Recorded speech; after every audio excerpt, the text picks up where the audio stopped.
ગોળનો સિંગ પાક બનાવવા માટે આપણે સૌ પ્રથમ 2 ચમચી ઘી લેશું, 1 વાટકી ગોળ ને 2 વાટકી સિંગદાણાનો ભૂકો અને જરાક અમથો એલચી પાવડર. હવે આપણે બનાવવાનું શરૂ કરીએ. ગેસ ચાલુ કરીએ.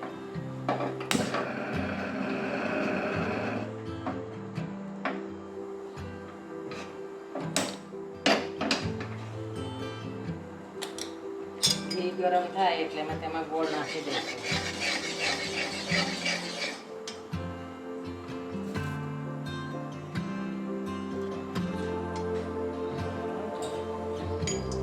હવે એમાં 1 વાટકી ગોળ નાખી દઈશું.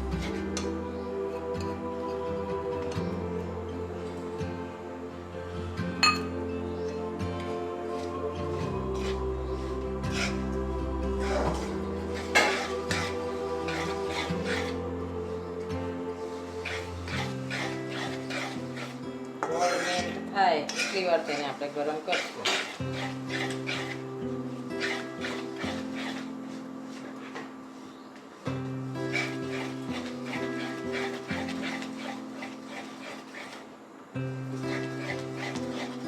થોડા એટલા ઓગળી જાય અને થોડું થોડું પેલું થવા માંડે ફૂલા એટલે સમજી લેવાનું કે આપણો ગોળ ઓગળી ગયો છે.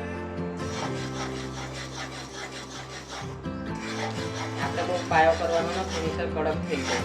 ખાલી ગોળ ઓગળે એટલી વાર ગરમ કરવાનું છે.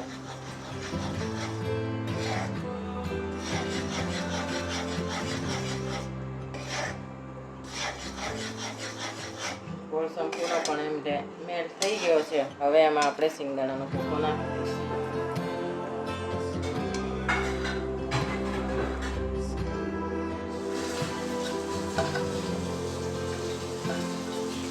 ગેસ કરી દઈશું બંધ.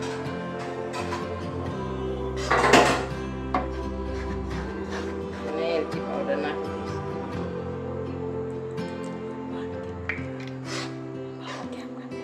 કડક ન થઈ જાય તો પાયો કડક થઈ જાય એટલે આપણે કારણ કે આપણે ગેસ ચાલુ રાખીએ તો કડક.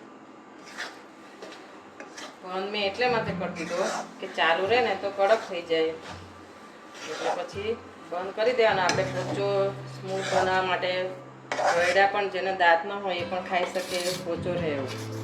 હવે આપણે એને થાળીમાં કાઢી અને ઠારી દઈશું.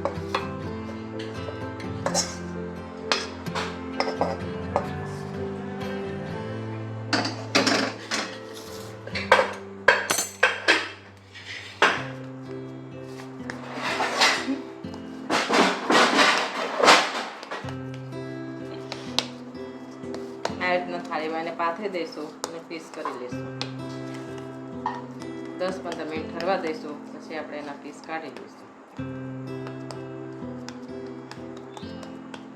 જોયું મિત્રો, આ કેટલી સરસ ને આસાન રીતે બની જાય છે.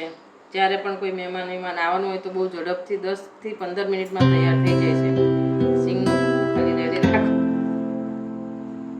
ઉપવાસમાં ભગવાનને ધરાવવા માટે, જન્માષ્ટમી આવે છે, બધાને લાલાને ધરાવવા માટે પ્રસાદમાં બધામાં ફટાફટ બનાવીને કરી શકીએ છીએ ઓછા ટાઈમ.